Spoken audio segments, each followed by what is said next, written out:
Lahat ng magda-like and follow, magiging milyonaryo. Let's go! Yo, what's up mga part? Welcome back. So, ito yung last part ng motor show. So, slow drag and then loudest pipe na tayo mga part. Let's go!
So bago ko yung tapusin mga part, so may mapakilala muna ako sa inyo ng game. So ito ang PH Pasay. So click lang natin yan mga part. So yan yung loob. So papakita ko sa inyo kung paano ito laruin. Tara, let's go! So ito yung laman ng PH Pasay mga part. So yan, may natira tayong balance dyan na 1.5 up. So ito yung mga laro, napakaraming laro dito. So pwede kang mamili dyan. Then, ang pinaka gusto kong laro is itong Gate of Olympus na may 1,000. So dalawa siya, itong may 1,000 yung pinaka-favorite ko. So open natin siya para makita natin. So, ayun na siya. Tapos na siya mag-loading. So, i-press nyo lang to. Yan yung introduction nyo. Yan. Tapos, try natin mag-bet. So, yan.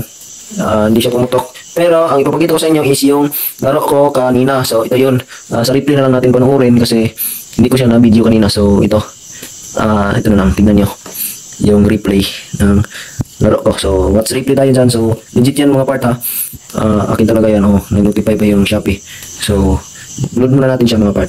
So, yan na siya mga part. Nag-scatter. Actually, nag-buy spin tayo dyan. So, 400 pieces. So, nag-loading pa siya. And then, yan na yung simula. So, nag-times 25. Tapos, yan yung pinaka-gusto ko. Nag-times 1,000. And then, times 8 and times 5. So, goods na tayo dyan. Sabi ko, kahit hindi na to pumaldo. And then, kahit hindi na pumutok. So, goods na talaga tayo dito. So, antayin na lang natin siyang matapos. So, pwede natin siyang skip. So, yan, 6,850. Then, next, nag-times 20, hindi pumutok, sayang. Then, yan, hindi pumutok yan siguro. So, yan. Ay, pumutok pala ng times 2, pero may total multiplier na tayo na 1,000 plus. So, kaya, ang panalo natin dun is 11K plus. So, yan siya. Then, next, nag-times 8 and times 50. Sayang, hindi pumutok. Ito pa, sayang yun, hindi pumutok. Then, yan, may isa pa yan, times 250, na hindi pa rin pumutok. Nag-times 500 pa. So, kung pumutok lang yun, nasa 100 plus na yung panalo natin dito. So, ito yung pumutok. Antayin nyo yan mga part. Yan, pumutok siya. Kaso, yan yung pinakapaborito ko sa lahat. May times 500, times 10. Tapos, binigyan pa ng times 15. And then, may kulay yellow na pumutok. So, may bibigay pa yan last. So, yan, times 10 and then times 6. So, pumutok pa yung pula. So, dito na talaga tayo pumaldo. Nag-max win tayo dito mga part. So, yan siya. Oh, max win 42,100. So skip natin. Yan yung panalo natin, a total of 68,000. So napaka-legit ng link at mga parts. So kung gusto niyo ring manalo kagaya ko, nasa comment section yung link, and then ilalagay ko rin yan sa bio ko. So ano pang hinihintay niyo mga part? Nasa intro na natin, lahat ng magpapalo magiging milyonaryo. Let's go.